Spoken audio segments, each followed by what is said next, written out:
नमस्कार दोस्तों, घटना चक्र पूर्वालोकन की इस सीरीज में मैं प्रशांत आप सबका स्वागत करता हूं।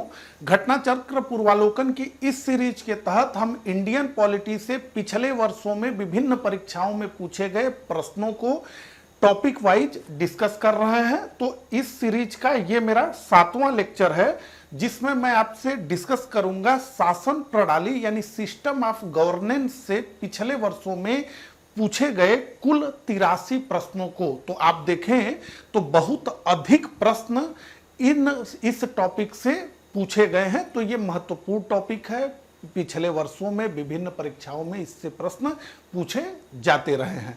तो चलिए आगे बढ़ते हैं, प्रश्नों पे आऊं उससे पहले आप सभी को मैं बताना चाहूंगा कि डिकोड एग्जाम की ओर से समीक्षा अधिकारी, सहायक समीक्षा अधिकारी 2026-27 के लिए एक pre plus mains integrated batch चलाया जा रहा है, जिसमें आपको पूरे सिलेबस को कवर करता हुआ वीडियो लेक्चर्स प्रोग्राम मिलेगा। साथ ही साथ सभी टॉपिक्स के नोट्स दिए जाएंगे, टेस्ट सीरीज दी जाएगी, करंट अफेयर्स के टेस्ट दिए जाएंगे और साथ ही साथ टेलीग्राम पे मार्गदर्शन और टेस्ट का अभ्यास भी करवाया जाता है। तो ये वन स्टॉप सॉल्यूशन है। अगर आप लोग समीक्षा अधिकारी, सहायक समीक्षा अधिकारी की तैयारी करना चाहते हैं तो ये नंबर दिया गया है, इस पे संपर्क करके इस कोर्स के बारे में और अधिक जानकारी आप ले सकते हैं। अपनी तरफ से आप लोगों को एक सलाह देना चाहूंगा कि अगर आप लोगों ने समीक्षा अधिकारी, सहायक समीक्षा अधिकारी को टारगेट किया है तो आप निश्चिंत होकर अभी से लगिए, क्योंकि फिर जाकर के आपको लगेगा कि अब समय कम है। तो ऐसे में प्रॉपर 8 महीने 10 महीने की तैयारी लगेगी, तब जाकर के कुछ काम होने वाला है। तो देर न करिए, इस कोर्स को ज्वाइन करिए। इसके अलावा जो लोग लोअर पीसीएस का एग्जाम देने जा रहे हैं उनके लिए डिकोड एग्जाम की ओर से आरोहण बैच लॉन्च किया गया है। ये नंबर है, इन पे संपर्क करके आप इस कोर्स के बारे में अधिक जानकारी प्राप्त कर सकते हैं। तो चलिए, कोर्स की बात हो गई, अब सीधे हम प्रश्नों पे आते हैं। पहला ही प्रश्न आईएएस प्री का है 2021 का। तो प्रश्न क्या है, निम्नलिखित में से कौन सा राज्य शब्द को सर्वोत्तम रूप से परिभाषित करता है। तो कुल मिलाकर के राज्य शब्द की परिभाषा पूछी जा रही है इस प्रश्न में। तो आइए देखिए, व्यक्तियों का एक समुदाय जो बिना किसी बाह्य नियंत्रण के एक निश्चित भूभाग में अस्थायी रूप से निवास करता है और जिसकी एक संगठित सरकार है। तो देखिए, राज्य के लिए आवश्यक रूप से 4 तत्व बताए गए हैं। एक तो भूभाग होना चाहिए, यानी एक ज्योग्राफी होनी चाहिए। उसके बाद क्या होना चाहिए, तो एक जनसंख्या होनी चाहिए, एक जनसंख्या होनी चाहिए। उसके अलावा क्या होना चाहिए, एक सरकार होनी चाहिए। और वो सरकार कैसी होनी चाहिए, तो संप्रभु होनी चाहिए, यानी उसे अपने आंतरिक और बाह्य निर्णय लेने की उसमें क्षमता होनी चाहिए। तो ये सारी चीजें हमें ए में मिल रही है। व्यक्तियों का एक समुदाय यानी जनसंख्या जो बिना किसी बाह्य नियंत्रण के, तो बाह्य नियंत्रण का मतलब कि वो संप्रभु है, सोवरेंटी है, तो सोवरेंटी। एक निश्चित भूभाग में, तो मतलब एक जो है डिफाइंड जियोग्राफी होनी चाहिए, जैसे भारत की एक है, भाग में अस्थायी रूप से निवास करता हो और जिसकी एक संगठित सरकार हो, तो यानी वहां पे एक सरकार भी होनी चाहिए। तो ये चारों चीजें हमें कहां दिखने को मिल रही है, ए में।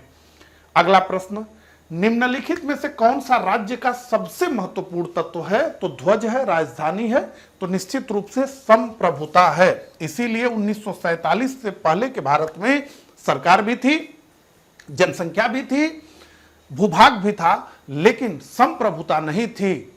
जो ब्रिटिश गवर्नर जनरल था भारत का, वो ब्रिटिश ताज के नियंत्रण में यहां शासन करता था, यहां ब्रिटिश ताज का शासन चलता था, ठीक है, तो संप्रभुता। इसके अलावा भारत की संप्रभुता के संबंध में निम्नलिखित में से कौन सा से कथन सही हैं। तो पहला, भारत राष्ट्रमंडल का सदस्य है, तो निश्चित रूप से भारत राष्ट्रमंडल का सदस्य है। दूसरा, राष्ट्रमंडल की सदस्यता के कारण भारत की संप्रभुता कम हो जाती है, तो राष्ट्रमंडल की सदस्यता के कारण भारत की संप्रभुता कम नहीं होती है। देखिए, जब स्वतंत्रता के बाद पंडित नेहरू की सरकार ने यह निश्चित किया कि भारत राष्ट्रमंडल के साथ जुड़ेगा, तो बहुत सारे लोगों ने यह आलोचना की कि चूंकि अब भारत एक जो है स्वतंत्र देश है और ऐसे में उसे राष्ट्रमंडल की सदस्यता नहीं लेनी चाहिए। तो नेहरू जी ने स्पष्ट रूप से कहा कि भारत राष्ट्रमंडल की सदस्यता किसी के दबाव में नहीं ले रहा है। दूसरी बात है कि भारत के राष्ट्रमंडल की सदस्यता को जब चाहे तब वो छोड़ सकता है और भारत एक संप्रभु राष्ट्र के रूप में, और राष्ट्रमंडल के जितने सदस्य हैं वो ठीक है कभी ब्रिटेन के उपनिवेश थे, लेकिन वो सभी जो है संप्रभु देश हैं। वो आपस में जो है बनाया गया सहयोग के लिए संगठन है और उसमें भारत अपना जो है सदस्यता ले रहा है। वो जब चाहे उस सदस्यता से बाहर भी आ सकता है, उसके लिए भारत संप्रभु है। अब एक विषय यहां पे ये भी समझ लीजिए कि किसी भी अंतर्राष्ट्रीय संगठन या द्विपक्षीय जो संबंध होते हैं उससे किसी राष्ट्र की संप्रभुता जो है कम नहीं होती है। तो आप ऐसा नहीं कहेंगे, क्योंकि अब बताइए अब जो है सारे लोग संयुक्त राष्ट्र के सदस्य हैं, तो संयुक्त राष्ट्र के सदस्य जब कोई देश बनता है तो संयुक्त राष्ट्र के नियमों का पालन भी उसको करना पड़ता है। इसी तरह किसी भी अंतर्राष्ट्रीय संस्था संगठन का कोई देश सदस्य बनता है तो उसके नियमों का पालन उस देश को सदस्य के रूप में करना पड़ता है। अब इससे कोई ये कहे कि उस देश की संप्रभुता कम हो रही है, भले ही हो रही हो, लेकिन वो सभी के साथ है। ठीक है, तो हम क्या कहेंगे, केवल एक सही है। अगला, भारतीय राजनीति व्यवस्था में इनमें से कौन सर्वोच्च है? तो भारतीय राजनीति व्यवस्था में न्यायालय, संविधान, संसद, धर्म में सबसे बड़ा कौन है? संविधान है, क्योंकि संविधान ही तो न्यायपालिका का गठन करता है, विधायिका का गठन करता है, कार्यपालिका का गठन करता है। भारतीय संविधान में किस प्रकार की शासन प्रणाली की व्यवस्था अपनाई गई है? तो लोकतंत्रात्मक, अध्यक्षात्मक, संसदात्मक, अर्धलोकतंत्रात्मक। तो देखिए भारत में संसदात्मक शासन व्यवस्था को यानी पार्लियामेंट्री फॉर्म ऑफ गवर्नमेंट को अपनाया गया है। दुनिया में दो तरह की प्रणाली है शासन की, एक जिसे प्रेसिडेंशियल फॉर्म ऑफ गवर्नमेंट कहते हैं, यानी हिंदी में अध्यक्षीय या राष्ट्रपतीय प्रणाली, जिसको विकसित किया है अमेरिका ने, और दूसरी शासन प्रणाली है वो है संसदीय शासन प्रणाली, जो विकसित हुई है इंग्लैंड में। ठीक है, तो भारतीय संविधान में प्रणाली है संसदात्मक। अब अगला, संसदात्मक शासन व्यवस्था में अब उसका फीचर पूछा जा रहा है। ठीक है, न्यायपालिका का कार्यपालिका पर नियंत्रण होता है, कार्यपालिका का न्यायपालिका पर नियंत्रण होता है, कार्यपालिका का विधायिका पर नियंत्रण होता है और विधायिका का कार्यपालिका पर नियंत्रण होता है। समझिए, जहां अध्यक्षात्मक शासन व्यवस्था होती है वहां पर शासन स्थिर होता है, यानी अमेरिका में राष्ट्रपति चुनकर आता है तो 4 साल अपने पद पर वो बना रहता है, उसको हटाने के लिए महाभियोग की प्रक्रिया है। लेकिन जो है वहां की जो यूएस की विधायिका है उससे, मतलब जैसे भारत में है संसदीय शासन व्यवस्था में, तो कोई भी कार्यपालिका तब तक कार्यपालिका है, यानी कोई भी सरकार तब तक सरकार है, यानी मोदी जी की सरकार तब तक मोदी जी की सरकार है जब तक कि उनको लोकसभा में बहुमत प्राप्त है, और जिस दिन लोकसभा में अविश्वास हो जाएगा उस दिन वो सरकार नहीं रहेगी मोदी जी की। अमेरिका में ऐसा नहीं है, तो इसीलिए अध्यक्षात्मक शासन व्यवस्था को हम ये कहते हैं कि वहां अस्थायित्व अधिक है, यानी स्टेबिलिटी है, जबकि संसदात्मक शासन व्यवस्था में उत्तरदायित्व अधिक है, यानी कार्यपालिका उत्तरदायी है विधायिका के, यानी भारत में लोकसभा के प्रति उत्तरदायी है। तो संविधान निर्माताओं ने यह तय किया कि चूंकि ब्रिटिशों के 200 वर्षों की गुलामी से देश निकला था, तो उन्होंने यह तय किया कि भाई ठीक है, स्टेबिलिटी ना हो, भले सरकारें आए और चली जाएं, लेकिन उत्तरदायित्व तो बना रहना चाहिए। तो विधायिका का कार्यपालिका पर नियंत्रण होता है। ठीक है, डी। अगला, संसदीय व्यवस्था वाली सरकार वह होती है जिसमें संसद के सभी राजनीतिक दलों का सरकार में प्रतिनिधित्व होता है, सरकार संसद के प्रति उत्तरदायी होती है और उसके द्वारा हटाई जा सकती है, सरकार लोगों के द्वारा निर्वाचित होती है, सरकार संसद के द्वारा चुने। देखिए, सरकार संसद के प्रति उत्तरदायी होती है और उसके द्वारा हटाई जा सकती है, यही संसदीय शासन व्यवस्था का मूल मंत्र है। ठीक है, तो बी हमारा उत्तर होगा। अगला, सर्वप्रथम संसदात्मक सरकार किस देश में आरंभ की गई? तो निश्चित रूप से ग्रेट ब्रिटेन को संसदीय शासन व्यवस्था का जनक माना जाता है, वेस्टमिनिस्टर प्रणाली भी इसको कहते हैं, तो ग्रेट ब्रिटेन हमारा उत्तर होगा। अगला, भारतीय संसदीय प्रणाली ब्रिटिश संसदीय प्रणाली से इस बात में भिन्न है कि भारत में भी संसदीय शासन प्रणाली है, ब्रिटेन में भी संसदीय शासन प्रणाली है, लेकिन यह पूछा जा रहा है कि भिन्नता क्या है। तो वास्तविक और नाम मात्र दोनों प्रकार की कार्यपालिका है। तो निश्चित रूप से भारत में भी और इंग्लैंड में भी वास्तविक और नाम मात्र के दो प्रकार के कार्यपालिका हैं। समझ लीजिए इसको। देखिए, संसदीय शासन व्यवस्था वाले दो देशों में दो कार्यपालिका हमें देखते हैं। एक नॉमिनल, यानी भारत के राष्ट्रपति, ब्रिटेन के का ताज महाराजा या महारानी, वो क्या है? नॉमिनल एग्जीक्यूटिव हैं, यानी उनके नाम से सारे आदेश जारी होते हैं, उनके नाम से सारे निर्देश दिए जाते हैं, हर जगह उन्हीं का हस्ताक्षर और मुहर होती है, लेकिन शक्ति उनके पास कुछ नहीं होती है, तो उनको कहते हैं नॉमिनल हेड।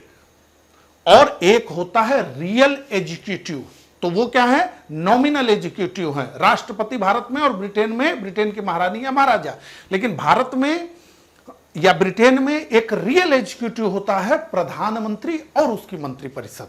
तो वही कहा जा रहा है कि वास्तविक और नाम मात्र दोनों प्रकार की कार्यपालिका एग्जीक्यूटिव, एक कौन है? नॉमिनल, भारत के राष्ट्रपति। रियल एग्जीक्यूटिव कौन है? भारत का प्रधानमंत्री और उसकी मंत्रिपरिषद। अगला, सामूहिक उत्तरदायित्व की प्रणाली। तो सामूहिक उत्तरदायित्व की प्रणाली है द्विसदनी विधायिका। तो द्विसदनी विधायिका, अब ये सारी चीजें जो हैं, लेकिन पूछा जा रहा है कि भिन्नता क्या है, तो भिन्नता ही हमारा उत्तर होगा। तो न्यायिक पुनर्विलोकन यानी जुडिशियल रिव्यू, यही हमारा उत्तर है। देखिए, भारत में जुडिशियल रिव्यू का सिस्टम है, ब्रिटेन में ऐसा नहीं है। ब्रिटेन में ये कहते हैं कि ब्रिटेन की संसद संप्रभु है और वो एक स्त्री को पुरुष और पुरुष को स्त्री बनाने के अलावा सब कुछ कर सकती है। इतनी शक्तिशाली ब्रिटेन में संसद है। जबकि भारत में क्या है? भारत में न्यायिक समीक्षा है, विधायिका द्वारा बनाया गया कोई कानून या कार्यपालिका द्वारा जारी किया गया कोई आदेश संविधान से सुसंगत है कि नहीं, कहीं वो असंगत तो नहीं, इसकी जांच न्यायपालिका करती है, जिसे हम न्यायिक समीक्षा के नाम से जानते हैं। तो डी हमारा उत्तर हो जाएगा। अब जो है हम अगले प्रश्न पे आ गए। आईएएस प्री 2021 का प्रश्न है। देखिए, हमने ब्रिटिश मॉडल पर आधारित संसदीय लोकतंत्र को अपनाया है, किंतु हमारा मॉडल उस मॉडल से किस प्रकार भिन्न है? आइए, जहां तक विधि निर्माण का संबंध है, ब्रिटिश संसद सर्वोपरि अथवा संप्रभु है, किंतु भारत में संसद की विधि निर्माण की शक्ति परिसीमित है। क्या कहा गया है केशवानंद भारती केस के बाद? कि भैया, एक मूल ढांचा है संविधान का, एक संविधान का मूल तत्व है, बेसिक स्ट्रक्चर डॉक्ट्रिन है। आप संविधान में जो मर्जी वो संशोधन करिए, संसद को शक्ति है, लेकिन खबरदार आप मूल ढांचे को छू भी नहीं सकते। तो ये सही है।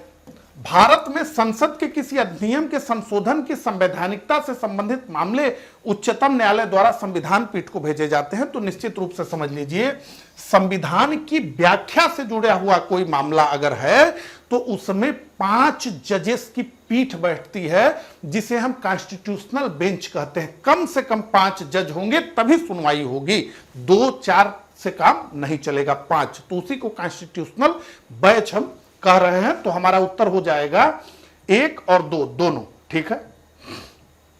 अगला, निम्नलिखित में से कौन सी भारतीय संविधान की विशेषता नहीं है?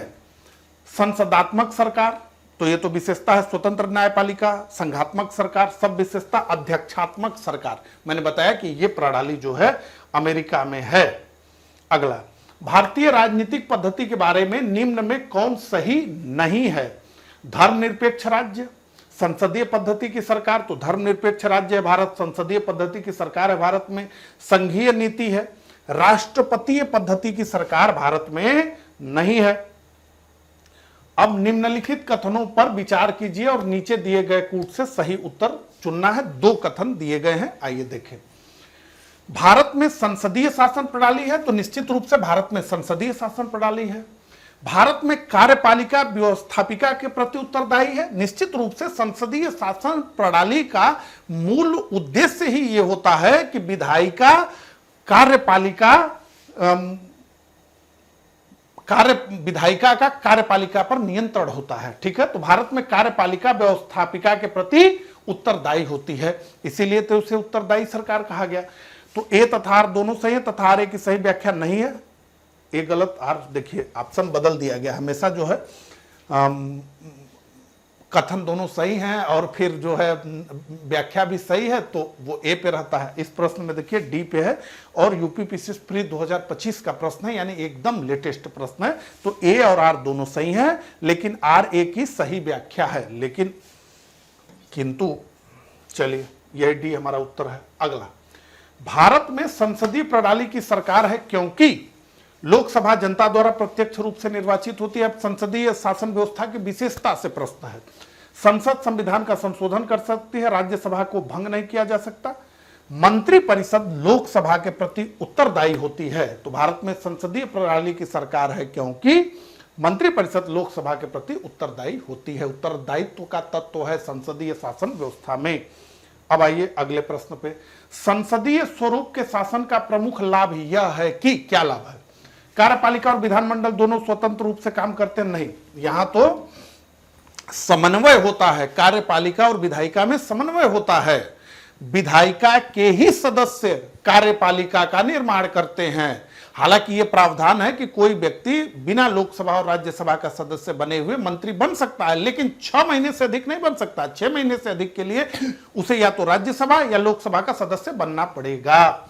यह नीति के निरंतरता प्रदान करता है और यह अधिक तथ्य है। कार्यपालिका विधानमंडल के प्रति उत्तरदायी बनी रहती है, तो निश्चित रूप से यही हमारा उत्तर है, कार्यपालिका विधानमंडल के प्रति उत्तरदायी बनी रहती है। अगला, अब ये IS 13 का प्रश्न है। तो भारत के संदर्भ में संसदीय शासन प्रणाली में निम्नलिखित में से कौन सा से सिद्धांत संस्थागत रूप में निहित हैं, यह पूछा जा रहा है। आइए, मंत्रिमंडल के सदस्य संसद के सदस्य होते हैं। निश्चित रूप से मंत्रिमंडल के सदस्य संसद के सदस्य होते हैं।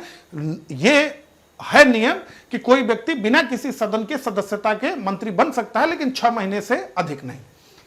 जब तक मंत्रियों को संसद का विश्वास प्राप्त रहता है तब तक ही वे अपने पद पर बने रहते हैं। निश्चित रूप से आर्टिकल 75(3) यह कहता है कि मंत्रिपरिषद विधायिका के, यानी विधायिका का मतलब लोकसभा में कहना चाह रहा हूं, लोकसभा के प्रति उत्तरदायी होती है। तो जब तक मंत्रियों को संसद का विश्वास प्राप्त रहता है तब तक ही वे अपने पद पर बने रहते हैं। राज्य का अध्यक्ष ही मंत्रिमंडल का अध्यक्ष होता है, तो यह गलत है। राज्य का अध्यक्ष यानी राष्ट्र का अध्यक्ष कौन है भारत में? तो वो है भारत के राष्ट्रपति महोदय। और सरकार के अध्यक्ष कौन है? तो सरकार के अध्यक्ष है प्रधानमंत्री महोदय। यहां राज्य का अध्यक्ष पूछा जा रहा है। ठीक है, तो मंत्रिमंडल का अध्यक्ष प्रधानमंत्री होता है। मंत्रिमंडल का अध्यक्ष जो है राष्ट्रपति नहीं होता है, राष्ट्रपति पूरे राष्ट्र का प्रमुख होता है। तो ऐसे में 1 और 2 और 1 और 2 ए में दिख रहा है, तो ए हमारा उत्तर होगा। आइए अब अगला प्रश्न, सरकार की संसदीय व्यवस्था के विषय में निम्नलिखित वक्तव्य पर विचार करना है, सही पूछा जा रहा है। कौन सा वक्तव्य सही है? विधायिका न्यायपालिका के प्रति जवाब दे, विधायिका कार्यपालिका के प्रति जवाब दे, विधायिका एवं कार्यपालिका दोनों स्वतंत्र, राष्ट्रपति न्यायपालिका के प्रति जवाब दे। तो इसमें से स्पष्ट रूप से उत्तर होगा ई, उपरोक्त में से कोई नहीं। अब अगला IS प्री 2017 का प्रश्न है, मंत्रिमंडल स्वरूप की सरकार के अंतर्निहित सिद्धांत को अभिव्यक्त करता है, इसमें से कौन सा कथन?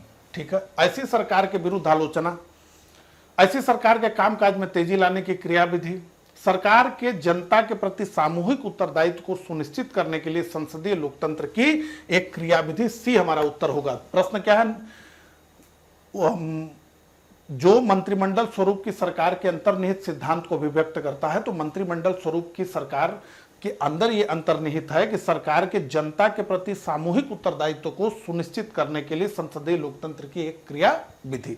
ठीक है, चलिए, राष्ट्रपति पद्धति में समस्त कार्यपालिका की शक्तियां निहित होती हैं। राष्ट्रपति, कैबिनेट, व्यवस्थापिका, उच्च सदन। तो राष्ट्रपतीय पद्धति में यानी अध्यक्षात्मक शासन प्रणाली वाले देशों में समस्त शक्तियां राष्ट्रपति में निहित होती हैं, जिसका प्रयोग वो स्वयं या अपने अधीनस्थ अधिकारियों के माध्यम से करता है। तो राष्ट्रपतीय प्रणाली का विकास, जैसा कि मैंने आपको बताया, अमेरिका से हुआ। तो अमेरिका इसका एक उदाहरण है। तो अमेरिका का राष्ट्रपति बहुत अधिक शक्तिशाली है। अगर भारत के प्रधानमंत्री से उसे कंपेयर करें तो कोई मुकाबला नहीं है। बहुत व्यापक शक्तियां अमेरिका के राष्ट्रपति में निहित हैं। तो ये हमारा उत्तर होगा। अब देखिए, इतनी बातें हमने की और बार बार अध्यक्षात्मक शासन प्रणाली आप लोग देख रहे हैं, संसदात्मक प्रणाली जो है सुन रहे हैं, उससे प्रश्न जो बनाए गए हैं वो देख रहे हैं। तो ऐसे में अब आइए इसको ठीक प्रकार से समझ ही लिया जाए। तो देखिए, शासन प्रणालियों के प्रकार को अगर हम देखें तो ये दो पैरामीटर इसके लिए सेट किया गया। पहला तो केंद्र और प्रांत के संबंध के आधार पे, यानी केंद्र और प्रांत के बीच जो संबंध होगा उसके आधार पर। तो इसमें हमें तीन प्रकार देखने को मिलता है। परिसंघात्मक प्रणाली, हालांकि ये कहने के लिए केवल है, इसका कोई क्लासिक एग्जाम्पल नहीं है। हम कह सकते हैं कि 1990 से पहले का जो यूएसएसआर था वो इसका क्लासिक एग्जाम्पल था, क्योंकि जब यूएसएसआर टूटा तो बहुत सारे देश उससे निकल करके स्वतंत्र देशों का निर्माण हुआ। अब मुख्य जो समझने वाला मामला है वो है संघात्मक प्रणाली यानी फेडरल सिस्टम, और दूसरा एकात्मक प्रणाली यानी यूनिटरी सिस्टम। ठीक है, इन दोनों को हमें समझना है, लेकिन इन्हें हम अभी नहीं समझेंगे। जब इनसे जुड़े हुए प्रश्नों को हम डिस्कस करेंगे तो फिर हम संघात्मक और एकात्मक प्रणाली को समझेंगे। अभी हमें समझना है वो है कार्यपालिका और विधायिका के संबंध के आधार पर जो दो प्रणाली देखने को मिलती है। पहली संसदीय प्रणाली जो ब्रिटेन जिस व्यवस्था का जनक है और जो भारत में भी है, पार्लियामेंट्री सिस्टम, और दूसरा अध्यक्षीय प्रणाली जिसको विकसित किया है अमेरिका ने, प्रेसिडेंशियल सिस्टम। इसको हमें ठीक प्रकार से समझना है। अब आइए समझे संसदीय प्रणाली क्या होती है और अध्यक्षीय प्रणाली क्या होती है, मूलभूत अंतर क्या है, ताकि आप एक बार इस चार्ट को ठीक प्रकार समझ लेंगे तो इससे जुड़े हुए प्रश्नों में आप कंफ्यूज नहीं होंगे। आइए देखें, तो विधायिका और कार्यपालिका का आपस में जुड़ाव होता है। संसदीय शासन प्रणाली की यह विशेषता है। क्या है? विधायिका और कार्यपालिका का आपस में जुड़ाव होता है, समन्वय होता है। कैसे होता है? तो विधायिका के ही सदस्य कार्यपालिका का निर्माण करते हैं और कार्यपालिका विधायिका के प्रति उत्तरदायी होती है। अध्यक्षीय प्रणाली में क्या होता है? कार्यपालिका विधायिका से स्वतंत्र होती है। तो कार्यपालिका बिल्कुल अलग है, विधायिका बिल्कुल अलग है।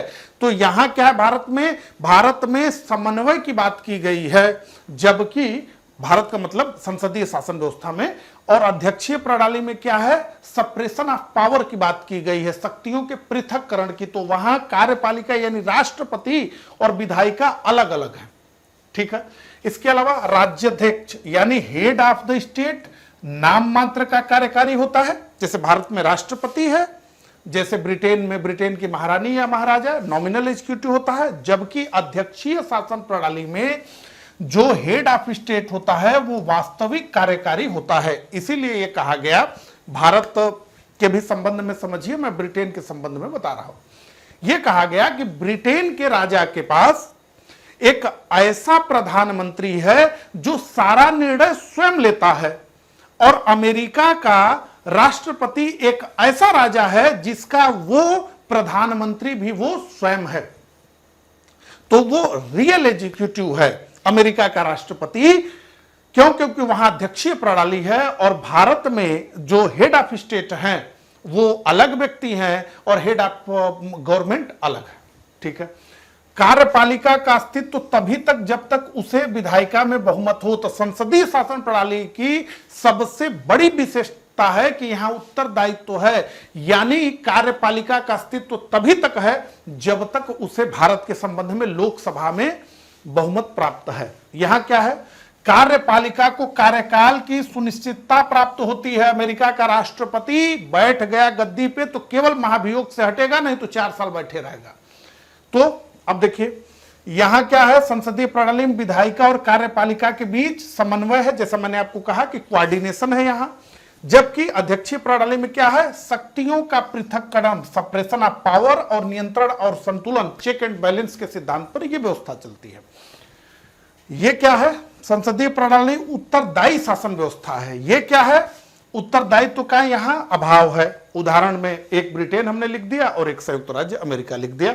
भारत में भी संसदीय प्रणाली है। ठीक है, अब जो है थोड़ा सा इनके गुण और दोष को देख ले, फिर सीधे प्रश्नों पे आते हैं। संसदीय प्रणाली का गुण क्या है? उत्तरदायी शासन व्यवस्था। एक लाइन में आपको बोलना है क्या गुण है? उत्तरदायी शासन व्यवस्था। दूसरा, विधायिका और कार्यपालिका के बीच में समन्वय होता है, कोऑर्डिनेशन होता है। अब संसदीय प्रणाली का दोष क्या है? शासन में अस्थायित्व होता है। कार्यपालिका का अस्तित्व तभी तक जब तक उसे विधायिका बहुमत प्राप्त होता है। तो अभी तो मान लीजिए पूर्ण बहुमत की सरकार मोदी जी की तीसरी बार चल रही है, लेकिन उससे पहले हमने 90 के दशक में क्या देखा? अटल जी की 13 दिन की सरकार थी। ठीक है। मंत्रिपरिषद का दोहरा उत्तरदायित्व होता है। एक तो वो कार्यपालिका के सदस्य, उसके बाद वो विधायिका के भी सदस्य हैं, यानी उनको क्षेत्र में जाके चुनाव भी लड़ना है। ठीक है। और योग्य मंत्रिपरिषद का अभाव, क्योंकि जो विधायिका का सदस्य होगा वही मंत्री बनेगा। ठीक है। चलिए, मेरे समझ से इतने जल्दी में जितना मैं समझा सकता था उतना मैंने समझाने का प्रयास किया। कमेंट करके बताइएगा समझा पाया या नहीं। भारत में राजनीतिक व्यवस्था के मूलभूत लक्षण है। क्या मूलभूत लक्षण है भारत में राजनीतिक व्यवस्था के? यह एक लोकतांत्रिक गणतंत्र है, तो ठीक है, भारत लोकतांत्रिक गणतंत्र है। इसमें संसदात्मक रूप की सरकार है, निश्चित रूप से। सर्वोच्च सत्ता भारत की जनता में निहित है, तो निश्चित रूप से सर्वोच्च सत्ता भारत की जनता में निहित है।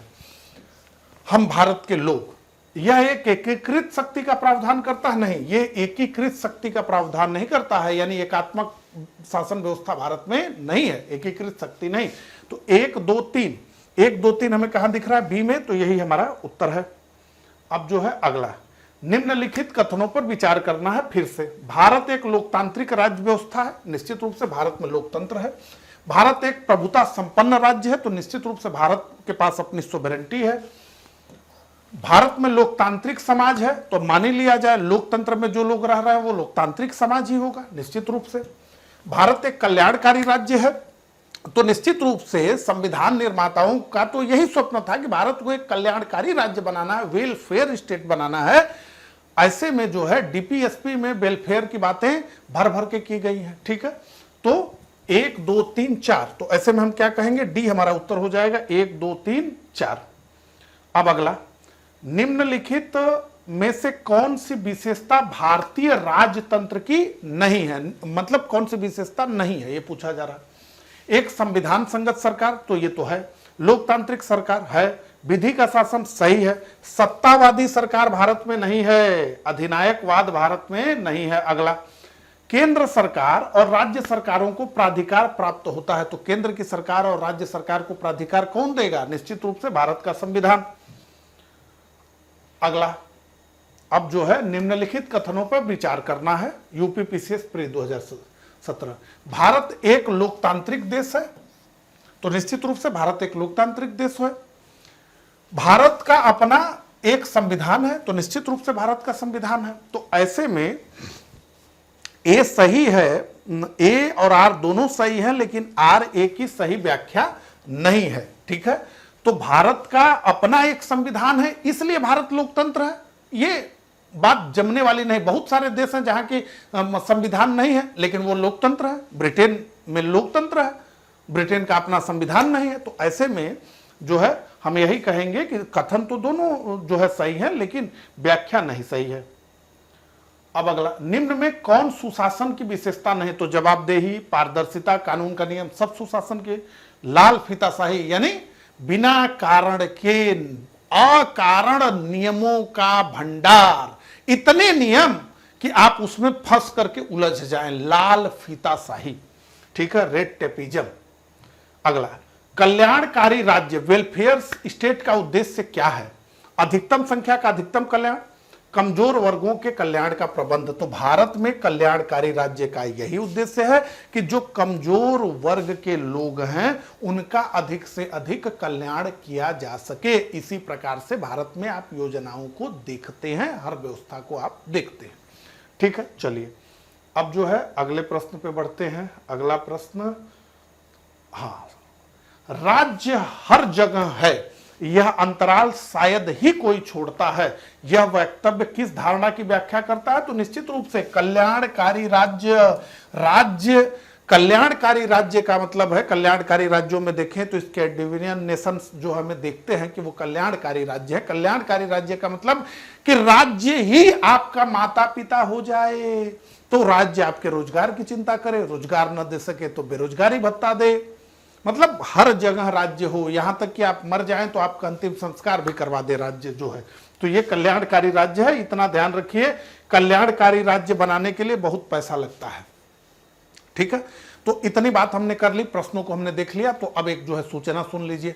सूचना ये है कि डिकोड एग्जाम की तरफ से UP PCS pre plus mains के लिए एक इंटीग्रेटेड बैच चलाया जा रहा है, जिसमें पूरे सिलेबस को प्री और मेंस के कवर करता हुआ इंटीग्रेटेड वीडियो लेक्चर्स प्रोग्राम, सारे टॉपिक्स के पीडीएफ नोट्स, इसके अलावा test series, Telegram test, Telegram पे मुख्य परीक्षा का लेखन, ये सारी चीजें आपको इस कोर्स में मिल जाएंगी। कॉन्टेक्ट नंबर यहाँ पे दिया हुआ है, इस पे आप जो है संपर्क करके इस कोर्स की अधिक जानकारी ले सकते हैं। अब आ गए हम 28वें प्रश्न पे। निम्नलिखित में से कौन सा एक भारतीय संविधान का दर्शन नहीं है?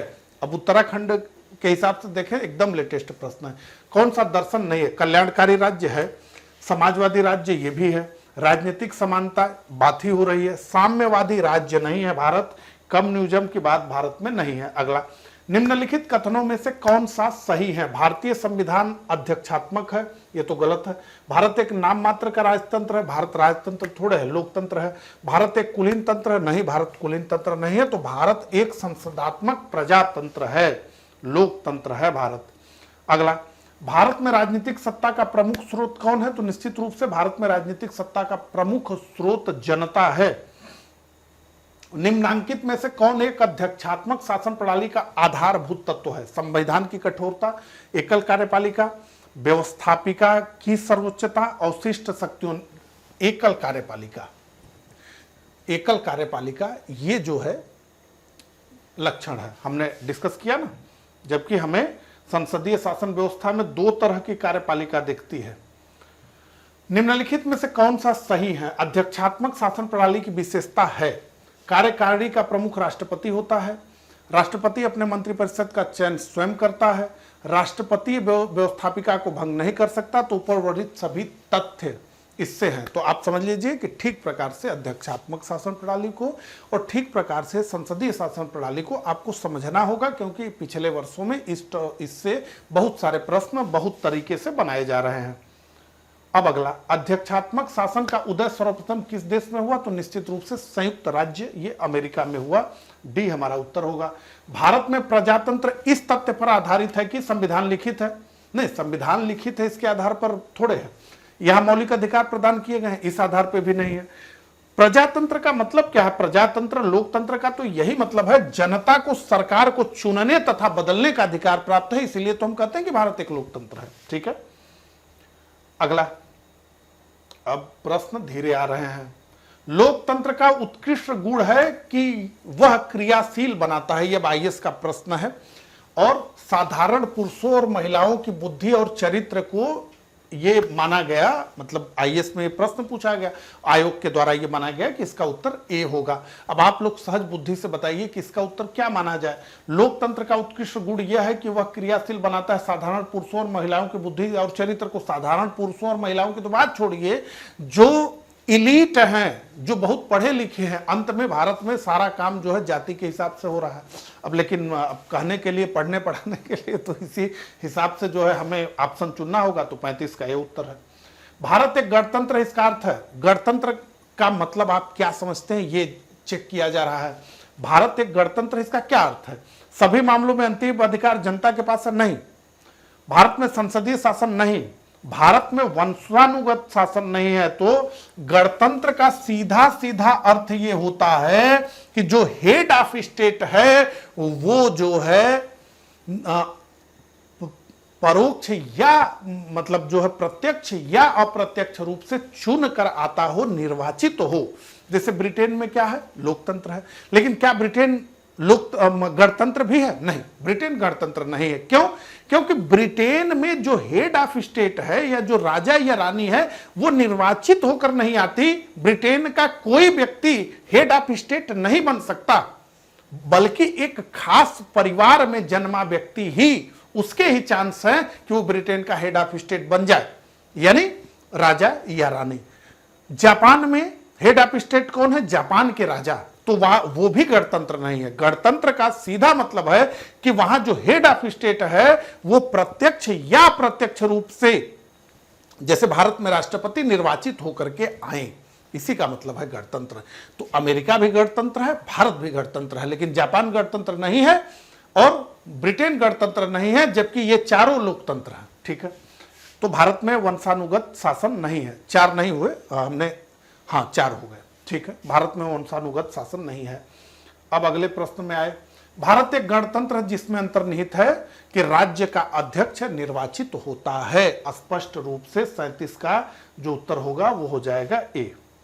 निम्नलिखित में किनसे भी निर्धारित होता है कि भारत का संविधान परिसंघीय है? तो आपको कैसे पता चलता है कि भारत का जो संविधान है वो परिसंघीय है?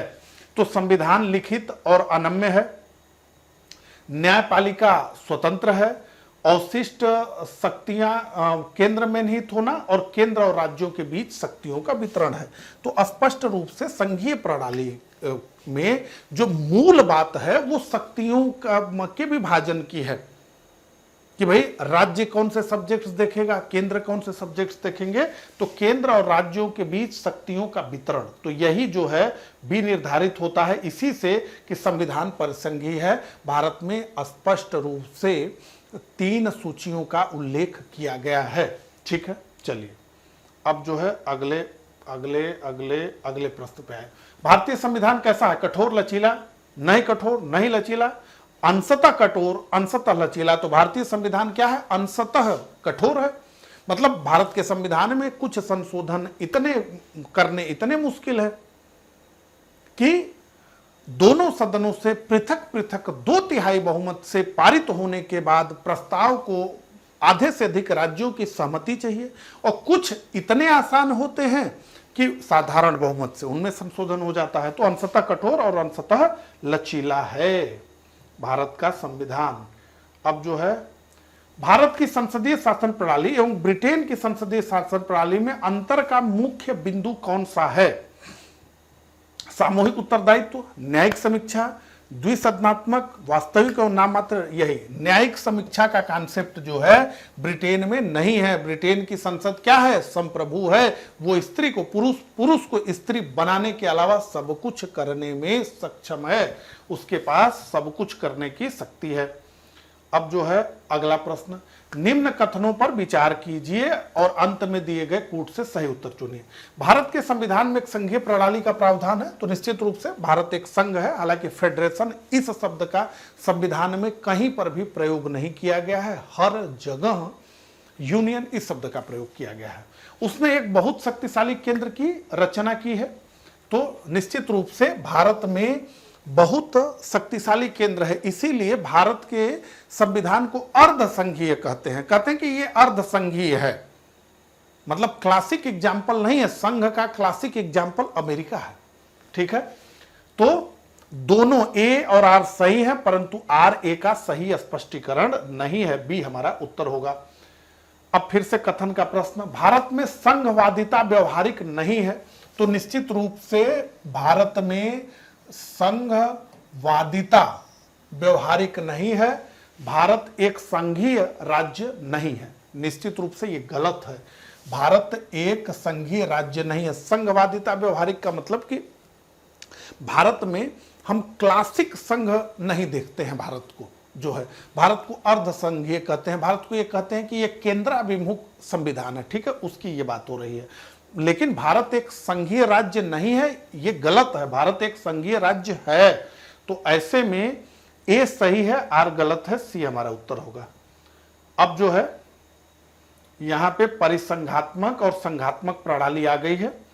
हमने जो 3 प्रकार की बात की है उसमें आप संघात्मक प्रणाली को समझ लीजिए और एकात्मक प्रणाली को समझ लीजिए। तो संघात्मक प्रणाली में क्या होता है कि ये विभिन्न स्वतंत्र राज्यों के समझौते का परिणाम होते हैं। जो 13 मूल उपनिवेश थे अमेरिका में, उन्होंने आपस में समझौता किया और संयुक्त राज्य अमेरिका का निर्माण किया।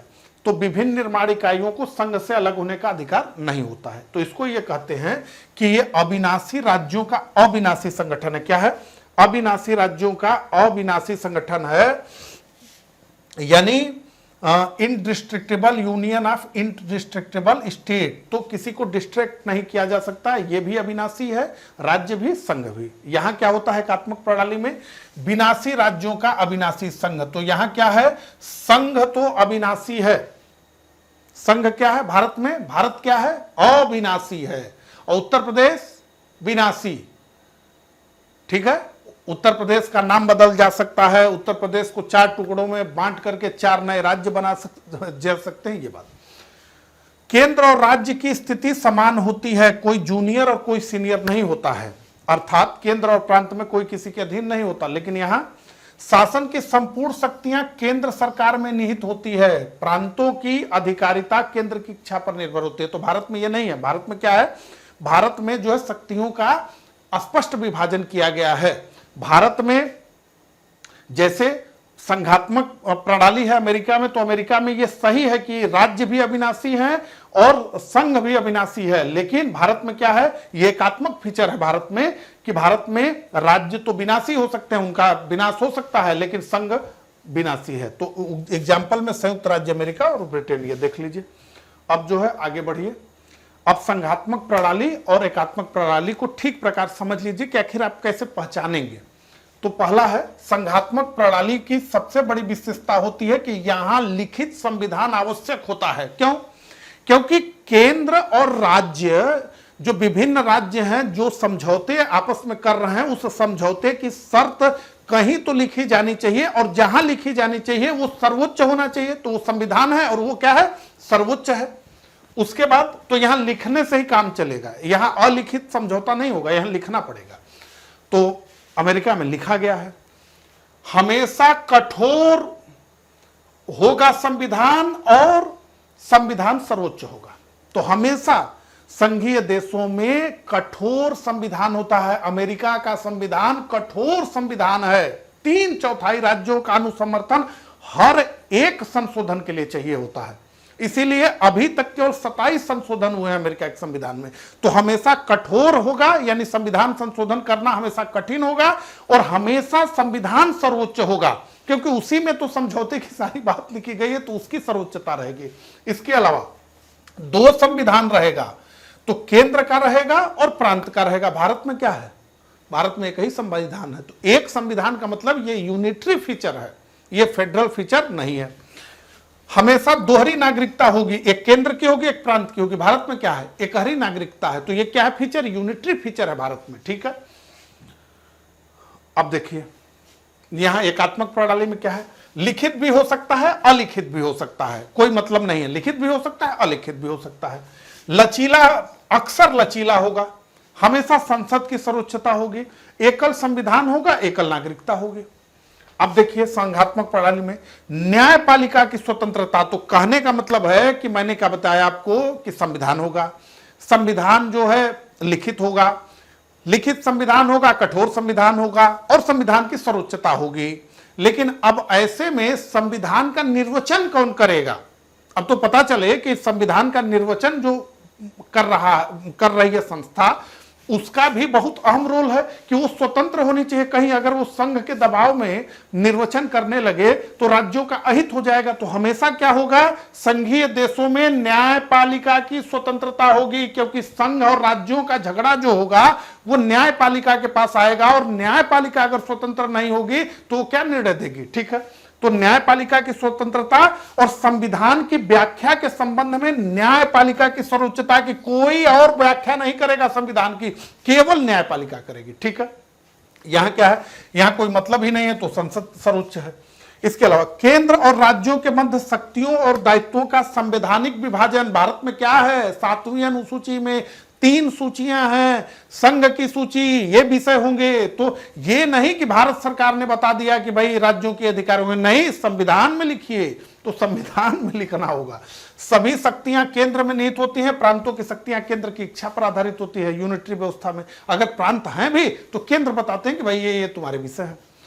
उदाहरण क्या है, संयुक्त राज्य अमेरिका क्लासिक एग्जाम्पल है फेडरेशन का, और यूनिटरी का उदाहरण है ब्रिटेन। ठीक है, अब देख लीजिए आप पहचानेंगे कैसे, तो अब कुछ लक्षण मैं बता रहा हूं आपको, जिसको सुनेंगे आप तो ये जान लीजिए कि आपको लगेगा कि भारत का संविधान संघीय है। फिर मैं कुछ लक्षण बताऊंगा जिन्हें आप देख करके कहेंगे कि अरे ये तो एकात्मक लक्षण है। तो मैंने कहा कि भारत का संविधान में एकात्मक लक्षण भी है, संघात्मक भी लक्षण है, लेकिन अंतिम रूप से भारत एक संघ ही है, लेकिन भारत को अर्ध संघ कहते हैं। आइए देखिए, संघीय तो दो सरकारें हैं, एक केंद्र में एक राज्यों में।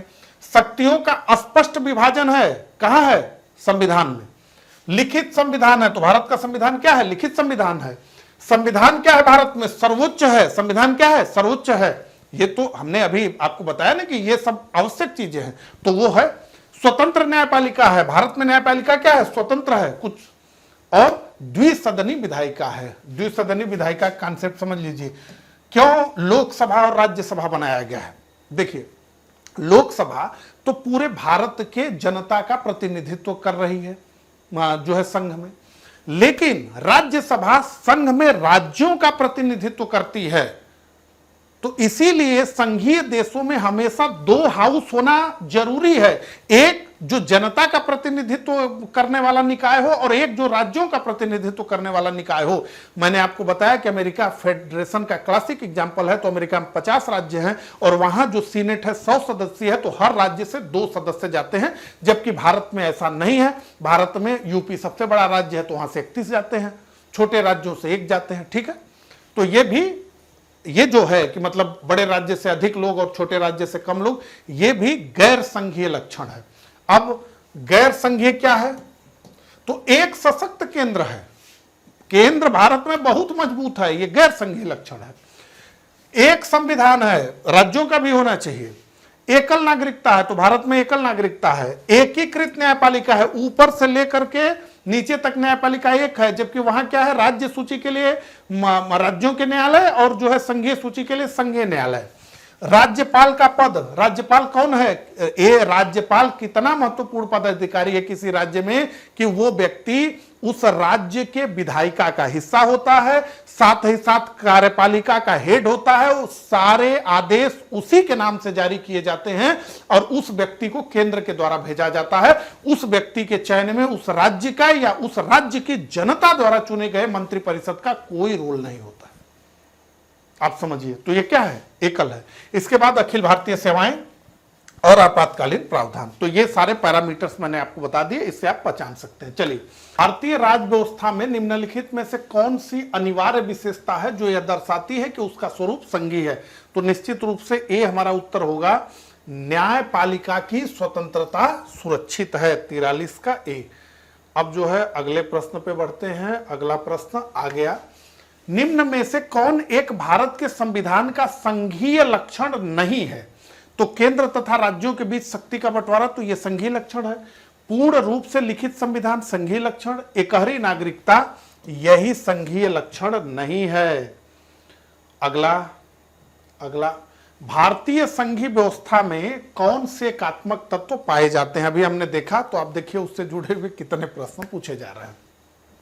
तो कौन से एकात्मक तत्व पाए जाते हैं, यह पूछा जा रहा है। तो क्या है? राज्यपाल की जो नियुक्ति केंद्र करता है, यह एकात्मक तत्व है। राज्य विधेयकों पर राष्ट्रपति की स्वीकृति का जो प्रावधान है, और संवैधानिक संकट अनुच्छेद 356, 357 जो राष्ट्रपति शासन की व्यवस्था करता है। तो 4, 6, 7, 4, 6 और 7, डी हमारा उत्तर होगा। अब आइए, उसी तरह का दूसरा प्रश्न आ गया, इनमें से कौन भारत का संघीय व्यवस्था में एकात्मक तत्व है? तो छांटिए। पहला क्या है? राज्यपालों की नियुक्ति। उसके बाद क्या है? तीसरा, राज्यसभा में असमान प्रतिनिधित्व। तो मैंने क्या कहा? अमेरिका में सारे राज्यों को समान प्रतिनिधित्व है, छोटे हैं बड़े हैं सबको 2 सीटें। भारत में क्या है? बड़ा है तो 31, छोटा है तो 1 भी। तो ऐसे में राज्यसभा में असमान प्रतिनिधित्व भी एकात्मक लक्षण हो जाएगा, गैर संघीय लक्षण हो जाएगा। अखिल भारतीय सेवाएं भी। तो 2, 3 और 5, 2, 3 और 5, बी हमारा उत्तर होगा। अगला, भारत में संघीय व्यवस्था से संबंधित 4 कथन दिए गए हैं, इनको हमें डिस्कस करना है। संविधान शासन की मूल संरचना के लिए एक संघीय व्यवस्था की प्रस्तावना करता है, बिल्कुल। एकात्मक झुकाव का उसमें सशक्त मिश्रण है, तो निश्चित रूप से भारत का संविधान में एकात्मक झुकाव है। दोनों संघ तथा राज्य विधायिकाएं प्रभुता संपन्न है, नहीं, संघ प्रभुता संपन्न है, लेकिन राज्य विधायिकाएं कैसे प्रभुता संपन्न हो जाएंगी? निश्चित रूप से बहुत सारे निर्देश देने की केंद्र की शक्ति है। उसके अलावा जो है रक्षा है, विदेशी मामले है, सब तो केंद्र के विषय है ना। विधायकीय, वित्तीय तथा न्यायिक शक्तियां संघ तथा उसके इकाइयों के मध्य विभाजित कर दी गई हैं। भारत में विधायी, वित्तीय, प्रशासनिक शक्तियों का विभाजन होता है संघ और राज्यों के बीच। न्यायिक शक्तियां विभाजित नहीं होती, ऊपर से लेकर नीचे तक भारत में इंटीग्रेटेड जो है वो है न्यायिक व्यवस्था। तो ऐसे में 1 और 2, तो बी हमारा उत्तर हो जाएगा 1 और 2। अब जो है अगला प्रश्न, जल्दी से स्क्रीन पे आ जाओ। हाँ, निम्नलिखित विशेषताओं में से केंद्रीय शासन व्यवस्था के लिए कौन सी सही नहीं है? केंद्रीय शासन व्यवस्था के लिए ये लिखा है यूनिटरी फॉर्म ऑफ गवर्नमेंट, एकात्मक शासन व्यवस्था की बात हो रही है, ठीक है। तो एकात्मक शासन व्यवस्था में तो कहते ही हैं कि त्वरित निर्णय होता है, लचीलापन होता है, लेकिन बड़े देशों के लिए आदर्श नहीं होता है। यूनिटरी शासन व्यवस्था का एक मामला यह भी है कि वो छोटे देशों के लिए, बहुत बड़े देशों में, भारत जैसे बहुत विशाल विविधतापूर्ण देशों के लिए यूनिटरी सिस्टम नहीं है, वो नहीं काम कर पाएगा। अब जो है अगला प्रश्न आ गया, तो 2 कथन दिए गए हैं। भारत का राष्ट्रपति परोक्षतः निर्वाचित होता है, तो निश्चित रूप से भारत का राष्ट्रपति अप्रत्यक्ष रूप से निर्वाचित होता है। भारत में संसदीय प्रणाली को गणतंत्रवाद के साथ जोड़ा गया है, तो निश्चित रूप से भारत में संसदीय प्रणाली को गणतंत्रवाद के साथ जोड़ा गया है। तो अब ऐसे में दोनों ए और आर सत्य हैं तथा आर ए का एक मान्य स्पष्टीकरण है, यानी 49 का जो हमारा उत्तर हो जाएगा वो होगा ए। चलिए अब जो है अगले प्रश्न पर बढ़ते हैं। नीचे 2 वक्तव्य दिए गए हैं। पहला, राजनीतिक दल लोकतंत्र के जीवन रक्त हैं, तो निश्चित रूप से राजनीतिक दल लोकतंत्र के जीवन रक्त हैं। हम जो है लोकतंत्र की कल्पना बिना राजनीतिक दलों के कर ही नहीं सकते हैं। दूसरा, लोग खराब शासन के लिए सामान्यतः राजनीतिक दलों को कोसते हैं, तो निश्चित रूप से किसको कोसते हैं? कहते हैं कि कांग्रेस ने ये नहीं किया, भाजपा ने ये नहीं किया, तो ये दोनों बातें सही हैं। तो ए और आर दोनों सही हैं और आर सही स्पष्टीकरण है ए का। अब जो है अगला प्रश्न हमारे स्क्रीन पे आ गया। भारत में दल विहीन प्रजातंत्र किसने प्रस्तावित किया? तो किसने प्रस्तावित किया कि दल वाला सिस्टम भारत में नहीं होना चाहिए? तो ये महात्मा गांधी ने भी कहा और जयप्रकाश नारायण ने भी कहा। महात्मा गांधी ने तो स्पष्ट रूप से कहा कि कांग्रेस को अब समाप्त हो जाना चाहिए, भारत स्वतंत्र हो गया है। तो दल विहीन लोकतंत्र की कल्पना वैसे होती नहीं है। अगला, भारत की संघात्मक संरचना का मुख्य उद्देश्य इसके बहुआयामी विविधताओं में से एक राष्ट्र का निर्माण करना और राष्ट्रीय एकता को संरक्षित करना था। तो ये कहा जा रहा है कि भारत की जो संघात्मक व्यवस्था बनाई गई, यानी जिसमें भारत को संघ रखा गया लेकिन उसमें बहुत सारे एकात्मक फीचर जो है जोड़े गए, तो उसका यही कारण था कि भारत में बहुत विविधता है। साथ ही साथ भारत वर्षों की गुलामी के बाद आजाद हुआ था, तो इतनी बड़ी विविधता कहीं ऐसा न हो कि भारत के अखंडता को क्षति पहुंचा दे, इसलिए संविधान निर्माताओं ने एक मत से यह तय किया कि भारत में केंद्र बहुत मजबूत रहेगा। तो क्या लिखा है? भारत की संघात्मक संरचना का मुख्य उद्देश्य उसकी बहुआयामी विविधताओं में से एक राष्ट्र का निर्माण करना था। तो संघ तो बनाया गया, क्षेत्रीय आकांक्षाओं का ध्यान रखा गया, लेकिन केंद्र को बहुत मजबूत रखा गया और राष्ट्रीय एकता को संरक्षित करना था। ठीक है, ये विविधताओं के सामंजस्य से एक सशक्त न कि कमजोर भारतीय राष्ट्रीयता का निर्माण हुआ। तो निश्चित रूप से अब इस तरह का वाक्य आ जाए तो इसको आप गलत किसी आधार पर नहीं कर सकते हैं, इसको तो सही कहना होगा। ठीक है, हालांकि है वास्तविकता तो यही है कि विविधताओं के सामंजस्य से एक सशक्त न कि कमजोर भारतीय राष्ट्रीयता का निर्माण हुआ है। भारतीय राष्ट्रीयता एक बहुत मजबूत राष्ट्रीयता बन करके उभरी है। ये इसलिए मैं आपको समझा रहा हूं कि जब अंग्रेज भारत से गए तो उनमें से बहुत सारे जो है लोगों का ये अनुमान था कि बहुत जल्दी ही भारत जो है कई हिस्सों में बंट जाएगा और उनके रहते ही एक देश बनी गया भारत से टूट करके पाकिस्तान। तो उनको यही लगा कि ये आपस में लड़ पड़ेंगे और राष्ट्र जो है टूट जाएगा कई खंडों में। ठीक है, तो ए और आर दोनों अपने आप में सत्य हैं और आर ए की सही व्याख्या है, बी हमारा उत्तर होगा। अब जो है अगला, नीचे तो कथन दिए गए हैं यूपीपीसीएस प्री। पहला, भारतीय राजनीतिक व्यवस्था की प्रकृति में निरंतरता एवं परिवर्तन के तत्व मूर्त रूप में पाए जाते हैं।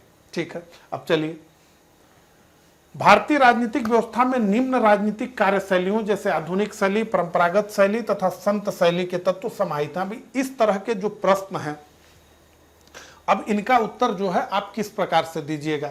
अब क्या कहा, भारतीय राजनीतिक व्यवस्था की प्रकृति में निरंतरता एवं परिवर्तन के तत्व मूर्त रूप में पाए जाते हैं। तो अभी 1950 से संविधान लागू होने से बात करें या फिर हजारों साल पीछे जाकर के बात करें, जब राजतंत्र था, फिर जब मुगलों का शासन आया, फिर उसके बाद जो है अंग्रेजों का शासन आया, तो ये विषय। ठीक है, और आधुनिक शैली, परंपरागत शैली, तो मतलब ये अलग ही हो गया। तो चलिए, ये इसका उत्तर है।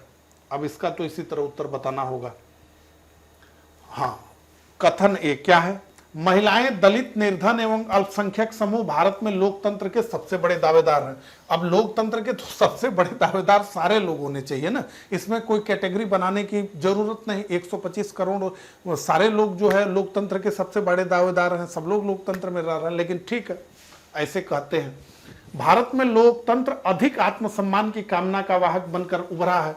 तो आत्मसम्मान का मतलब कि लोकतंत्र है तो अब सबको, महिलाओं को, दलितों को, निर्धनों को, अल्पसंख्यकों को जो है अपनी बात गरिमा के साथ जो है एक समाज में गरिमा के साथ रहने का अवसर मिला है, ये कहा जा रहा है। दोनों सही है। अगला, भारतीय संविधान के बृहद होने का कारण क्या है। तो भारत का संविधान क्यों दुनिया का सबसे विस्तृत लिखित संविधान हो गया, वो पूछा जा रहा है। तो इसमें अनेक संविधानों के अनुभव समाविष्ट है, तो सही है। इसमें विस्तृत प्रशासकीय प्रावधान है, तो निश्चित रूप से विशेष प्रशासकीय प्रावधान है। यह एक बड़े देश के शासन से संबंधित है, तो निश्चित रूप से बहुत विविधता है भारत में, तो संविधान में उन सबका ख्याल रखा गया है। यह संघ तथा राज्य सरकारों का संविधान है, निश्चित रूप से संघ का और राज्य दोनों का संविधान एक ही है, अलग अलग नहीं है, इसलिए भी है। तो ये चारों हैं।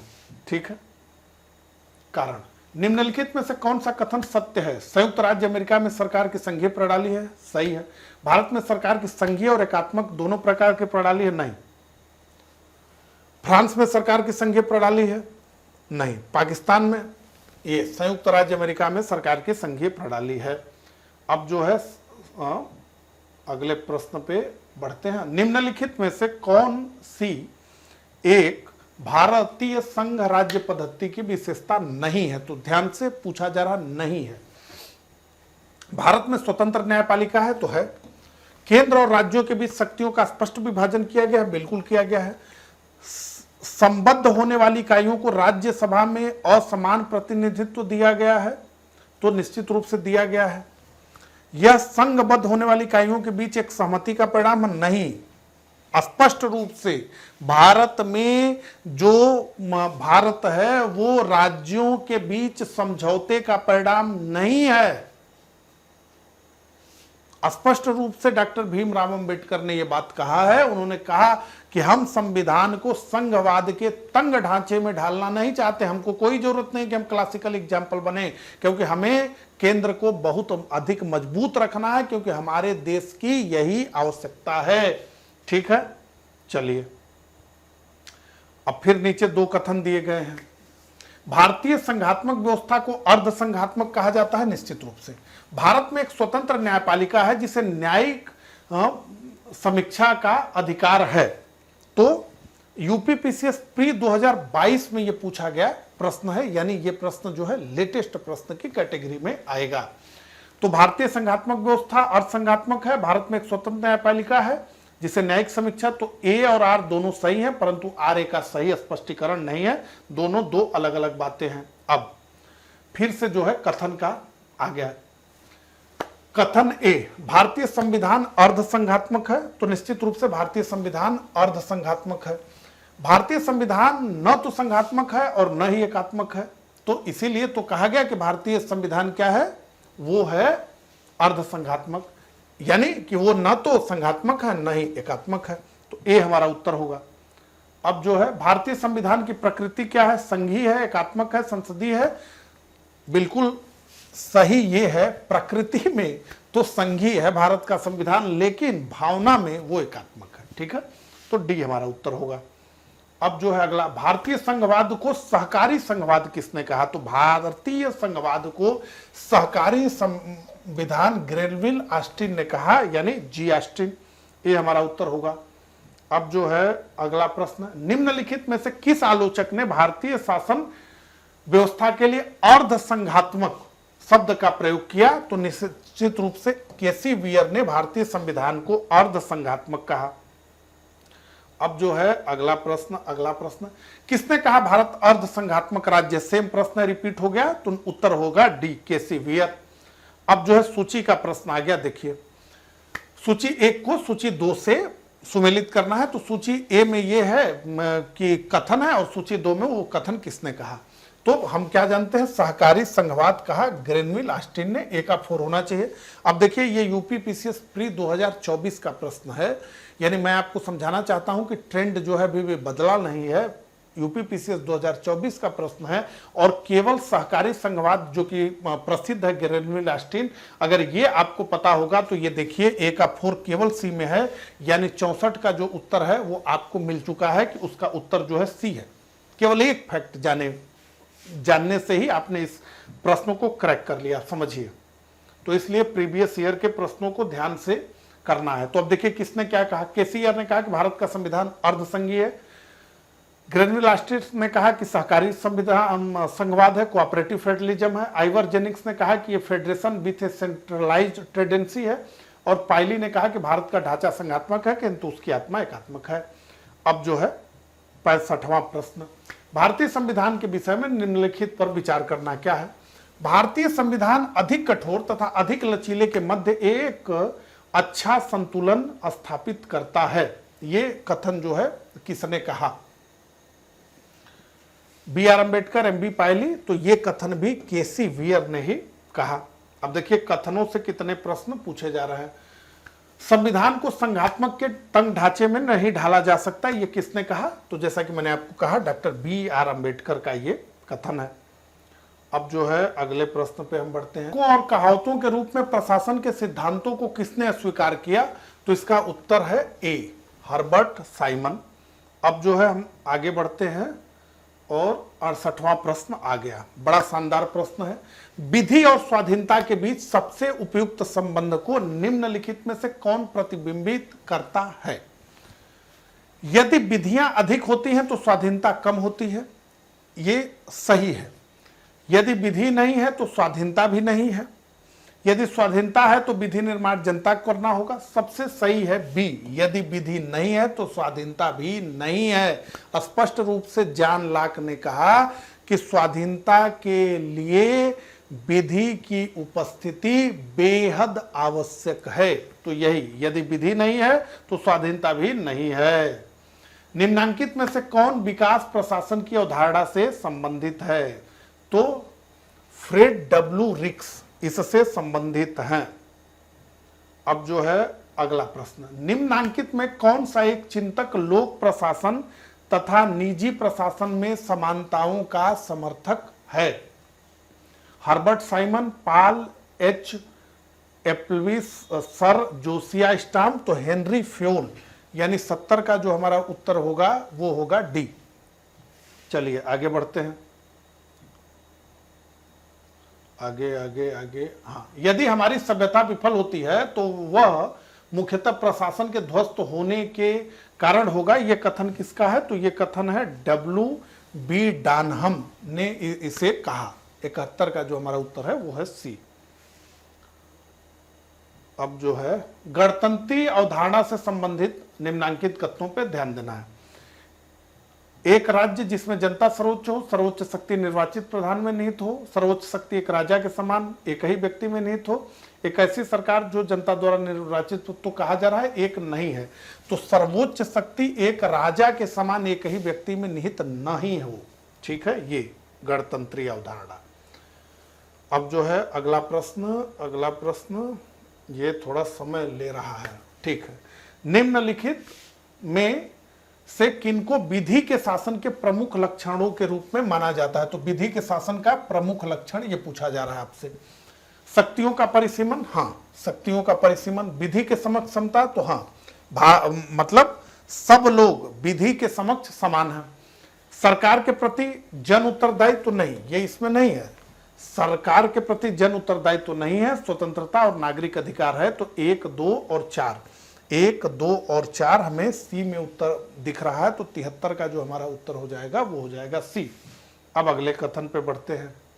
निम्नलिखित में से कौन सा एक कथन किसी देश के संविधान के मुख्य प्रायोजन को सर्वोत्तम रूप से प्रतिबंधित करता है? क्या पूछा जा रहा है कि संविधान का जो प्रायोजन है वो सर्वोत्तम कौन प्रतिबिंब कर रहा है कथन में से? ये लेटेस्ट प्रश्न है 2023 का। पहला, यह आवश्यक विधियों के निर्माण के उद्देश्य का निर्धारण करता है। यह राजनीतिक पदों और सरकारों के सृजन को सुकर बनाता है। यह राज्य की शक्तियों को परिभाषित और सीमाबद्ध करता है। तो ये राज्य की शक्तियों को परिभाषित और सीमाबद्ध करता है, यही जो है इसका उत्तर है। ठीक है, अब आइए अगले प्रश्न पे। अगला प्रश्न आ गया। निम्नलिखित कथनों पर विचार करना है। 2 कथन है। संवैधानिक सरकार वह है जो राज्य की सत्ता के हित में व्यक्ति की स्वतंत्रता पर प्रभावकारी प्रतिबंध लगाती है। ये तो गलत है ना। राज्य की सत्ता के हित में अगर व्यक्ति की स्वतंत्रता पर प्रभावकारी प्रतिबंध लगाया जा रहा है तो वो निश्चित रूप से वहां तानाशाही चल रही है। वहां फिर संवैधानिक सरकार कहां है?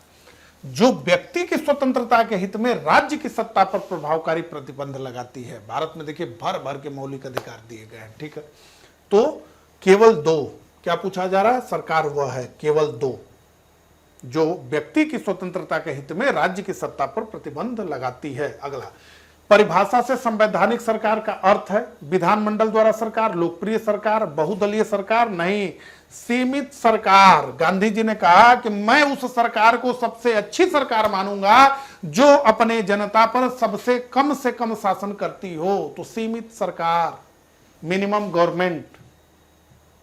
अब जो है अगला, संवैधानिक सरकार का आशय क्या है?